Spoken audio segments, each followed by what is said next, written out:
pen and highlight that line, or just star it, something like that, just put an asterisk in there.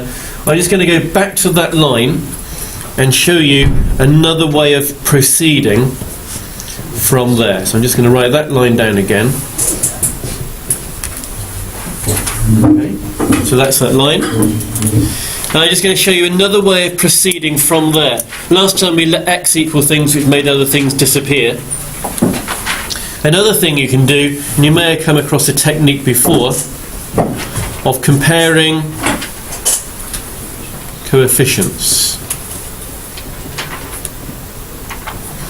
On the left, there are x's and there are numbers. In other words, there are x to the power of 1s involved here, and there are x to the power of 0s, x's and numbers.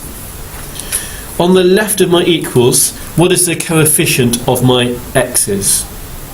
In other words, how many x's are there? 1. On the right, what are the coefficients of my x's? If I sort of multiplied that out, what are the coefficients of my x's on the right hand side?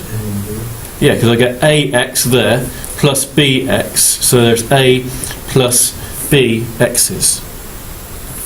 What about x to the power of 0, which is in other words just numbers, just constants? What is it on the left of the equals?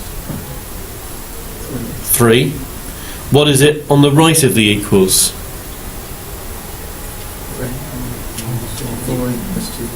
Remember, if you multiply this out, you're going to have 4a minus 2b, yeah, and the b times by minus 2 minus 2b.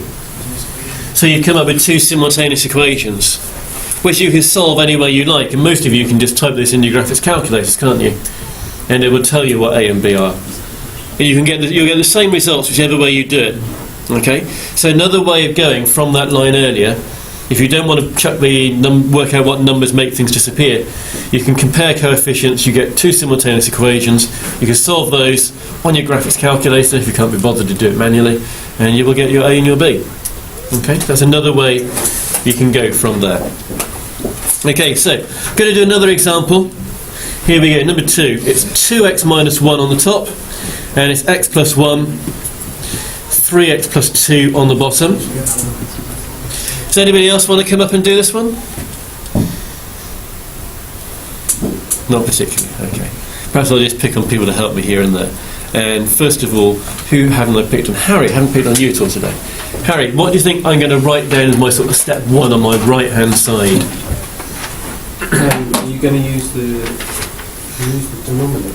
I'm going to use the denominators, yep. You're going to put it's equal to a over x plus 1 plus b over 3x plus 2. Yep, that's exactly right, okay. Just split the denominator into the two parts, put an a over 1 and a b over the other one. Okay, so just that bracket goes there, that bracket goes there, add them together with an a and a b. What would happen if really I actually need a minus sign here and not a plus? How do I know it's safe to put a plus and not a minus sign? Yeah, but if it needed a minus sign, b will just come out to be a negative number. So you don't have to worry about that. It can always be a plus sign you put in there. Okay? If b at the end came out to be negative, well then I would change that there. We might see that in an example.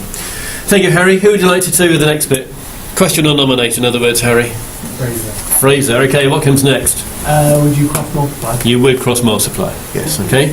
So a times by the 3x plus 2, and b times by the x plus 1, and the bottom, those two things multiplied together.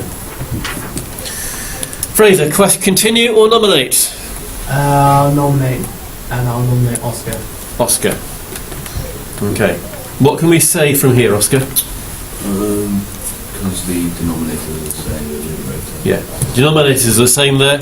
So the numerators are the same. So actually write down the numerator that we started with and the numerator that we've now got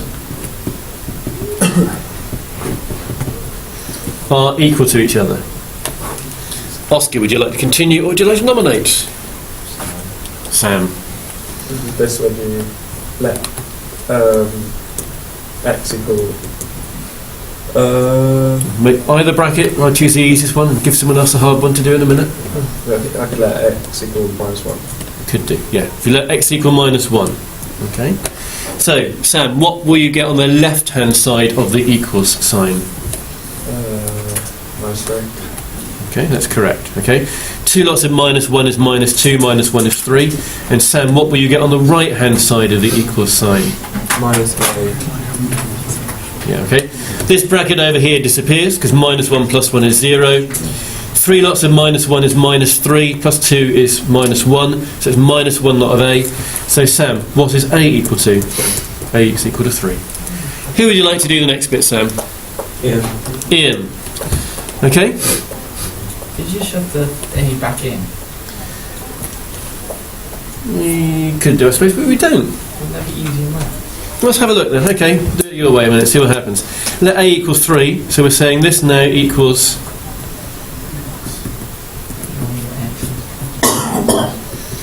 And you could do, there's nothing wrong with that, that's what you're saying, isn't it? Okay. And then you're going to be, well, you have to do the comparing coefficients thing probably. There's nothing wrong with that. We don't usually do that. Nothing wrong with it. Can we stick with the other way, just for now? Would x be minus 2 3? X be minus 2/3, okay? So if x is minus 2/3, what do we get on the left-hand side of the equals sign? 2 lots of that, take away 1. He's reaching for his calculator, he's tapping furiously, and he's saying the answer is? Minus 2 and 3. Yes, that's right. It's 2 1/3 is correct. Yes. Okay, then on the right-hand side, okay, when you put minus 2/3 into here, that disappears. When you put minus 2/3 into here, this one here you don't need a calculator. Minus 2/3 plus 1. A third. A third, yeah, so we get a third of B. Might be more helpful here to write this as a top-heavy fraction. That's the same as minus 7/3, and over here it's B over 3. So Ian, what is B going to be equal to? Minus 7. Yes, minus 7. So if you remember what we said earlier, how do you know whether to put a plus or a minus sign in? And I said B can be a negative number, that's what we've got. So now we're just going to rewrite this up here. A is 3 and B is minus 7. So I'll put a 7 here and I'll just put the minus as the sign joining the two fractions up.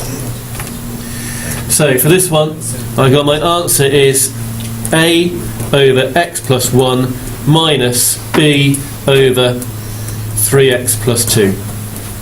Okay, and there's the answer for that second question.